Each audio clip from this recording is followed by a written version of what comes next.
I am continuing in my reading.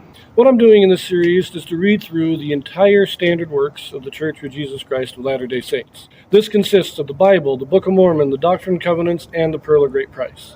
I am continuing reading in a chronological order, according to event, not according to publication or volume, so I'm skipping around a bit as I move along. So we are still reading in the Gospels. Christ is born, baptized, we did all that stuff. He has had his first Passover since his baptism, where he cast out all the money changers from the temple. He also performed many miracles in Jerusalem during the time of the Passover, and he had his discussion with Nicodemus. The Jews are now conspiring to kill him, and so he leaves Judea to go up to Galilee, where he will start preaching. As far as I can tell, this is where the first time he actually is openly preaching among the people. We read all that in all four Gospels, his return to Galilee.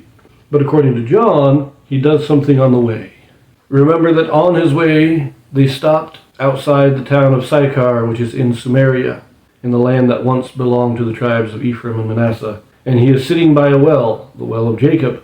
In this video, we have a Joseph Smith translation. Now, what the Joseph Smith translation is, this is a translation or correction done by Joseph Smith to restore those passages that have been lost or corrupted over the years. So we pick this up in verse 7, and we're going to read through verse 42. There cometh a woman of Samaria to draw water. Jesus saith unto her, Give me to drink. For his disciples were gone away unto the city to buy meat. Then saith the woman of Samaria unto him, How is it that thou, being a Jew, askest drink of me, which am a woman of Samaria? For the Jews have no dealings with the Samaritans. Jesus answered and said unto her, If thou knewest the gift of God, and who it is that saith to thee, Give me to drink, thou wouldest asked of him, and he would have given thee living water. The woman saith unto him, Sir, thou hast nothing to draw with, and the well is deep. From whence then hast thou that living water?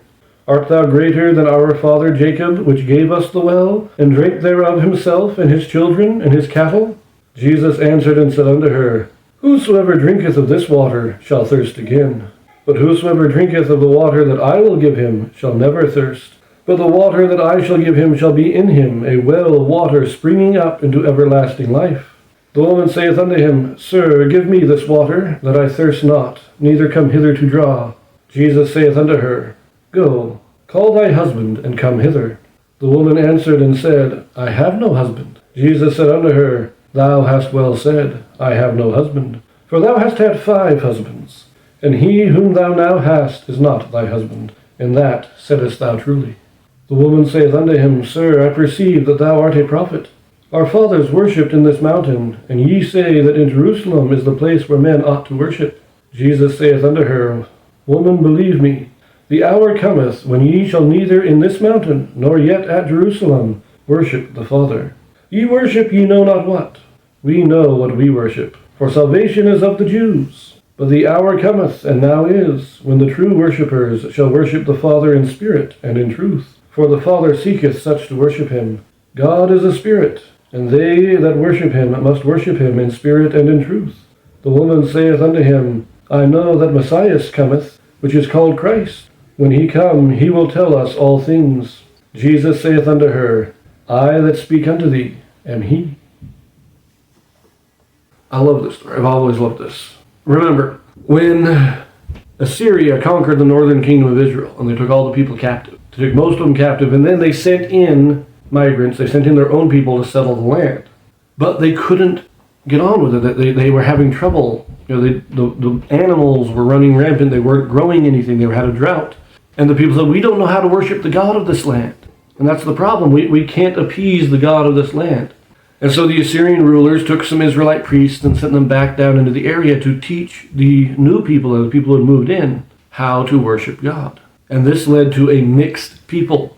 The Israelites blended with these migrants. The Israelites that were left and all these priests, all that came in, they all blended together. And they became the Samaritans. When the Jews came back from Babylon and were rebuilding their temple, the Samaritans came, asked to help, and they were told no, because you're no longer pure descendants of Israel. But they are still descendants of Israel, and they still had at least a portion of the gospel. And we see this. She's saying, our father Jacob, they know they're descendants of Jacob. They know about the Messiah. They know about Christ. And they're waiting for him, just like the Jews are. And so when Christ comes up here through Samaria, we know, he'll state later on, we know he only went to Israel. He did not teach anybody outside of the house of Israel.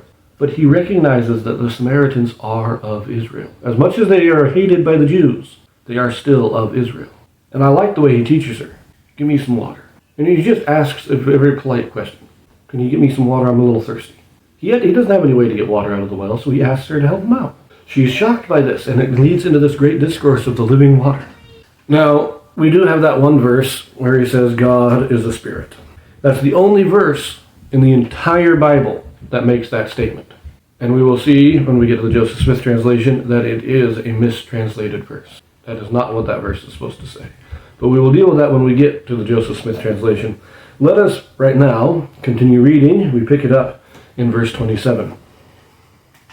And upon this came his disciples, and marveled that he talked with the woman. Yet no man said, What seekest thou? Or why talkest thou with her? The woman then left her water pot, and went her way into the city, and saith to the men, Come see a man which told me all things that ever I did. Is not this the Christ? Then they went out of the city, and came unto him. So the only reason the conversation between Christ and the woman ends is because the disciples come back. Those who are traveling with Christ. They went into the city to buy food. Now they're coming back. It breaks up, and the woman, seeing more Jews come, is hesitant to stay there. But she leaves her water there. She's too excited about knowing that this is Christ, and she goes in and she tells the people of the city, she tells the rest of the Samaritans, come meet Christ. She believed just from this meeting with Christ. She understood, and she believed what Christ was teaching. Now we pick it up, verse 31. In the meanwhile his disciples prayed him, saying, Master, eat. But he said unto them, I have meat to eat that ye know not of. Therefore said the disciples one to another, Hath any man brought him out to eat? Jesus saith unto them, My meat is to do the will of him that sent me, and to finish his work. Say not ye, There are yet 4 months, and then cometh harvest? Behold, I say unto you, Lift up your eyes, and look on the fields, for they are white already to harvest. And he that reapeth receiveth wages, and gathereth fruit unto life eternal, that both he that soweth and he that reapeth may rejoice together. And herein is that saying true, One soweth, and another reapeth. I sent ye to reap that whereon ye bestowed no labor. Other men labored, and ye are entered into their labor. This is kind of Christ's first parable. And he did have a little bit of a parable with the living waters when he was talking to the Samaritan woman. And that's the gospel. That's the grace and eternal life of God welling up inside us. But now he's telling the disciples here that they bring him food, and he's not eating. He says, come on, eat. We brought you the food. So I've got my own food. This is another parable. The food of the soul is to do the work of God. So go out, reap the harvest, because the harvest is ready. Don't wait those 4 months. Don't wait. It's already ready. And that one man reapeth, one man soweth, and another man reaps. That's like, the prophets in the past have set the stage for this period. Now, those who live will reap. The former prophets sowed, now we reap. And that's the same thing today. The same symbolism is used in the Doctrine and Covenants. The fields are white already to harvest, because those who came before us have sowed the seed, and now people are ready to hear the gospel. So now we finish this out, picking it up in verse 39. And many of the Samaritans of that city believed on him for the saying of the woman, which testified, He told me all that ever I did. So when the Samaritans were come unto him, they besought him that he would tarry with them, and he abode there 2 days. And many more believed because of his own word, and said unto the woman, Now we believe, not because of thy saying, for we have heard him ourselves, and know that this is indeed the Christ, the Savior of the world. So some believe the woman, some believe her testimony. So well, if it's Christ, let's bring him in. Let's give him, give him room. Let him stay with us. See, he will bless us. And then after he comes into the city, he stays with the people. The few that believe the woman invite him in, and he stays there for 2 days, and he teaches. And more people begin to believe. The city, a number, I don't think it's the whole city, but at least a significant minority of the city are believing in him as Christ. There was this one thing in the footnotes that I want to mention before I move on to the Joseph Smith translation. I find this very interesting. In verse 26, where Jesus said, Jesus saith unto her, I that speak unto thee am he. It says here in the footnotes, the term I am used here in the Greek is identical with the Septuagint usage in Exodus chapter 3, verse 14, which identifies Jehovah. Now, what that's talking about is in Exodus at the burning bush, when Moses says, "What name shall I give them?" He says, "I am that I am." And when they translate that into Greek, in the Greek Septuagint of the Old Testament, the Greek form of I am is the same as what is used in this chapter in John. So this is Christ, again, identifying himself as the one who appeared to Moses in the burning bush. He is the God of the Old Testament. He is Jehovah.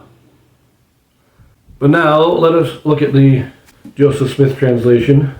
Again, most of this is just minor grammatical updates, changing saith to said, cometh to come, or came, which to who. But in verse 9 says, in the King James, it says, "Then saith the woman of Samaria unto him, How is it that thou, being a Jew, askest drink of me?" We have this addition in the Joseph Smith translation, says, "Wherefore he being alone, the woman of Samaria said unto him." In other words, he didn't call her name. He didn't say, "Hey woman, would you get me a drink?" She came, started drawing water, and he just said, "Can you give me some water?" And she looked around and said, "Wait a minute, who's he talking to?" And when she realized there was nobody there but her, she realized he was asking her. She didn't expect that.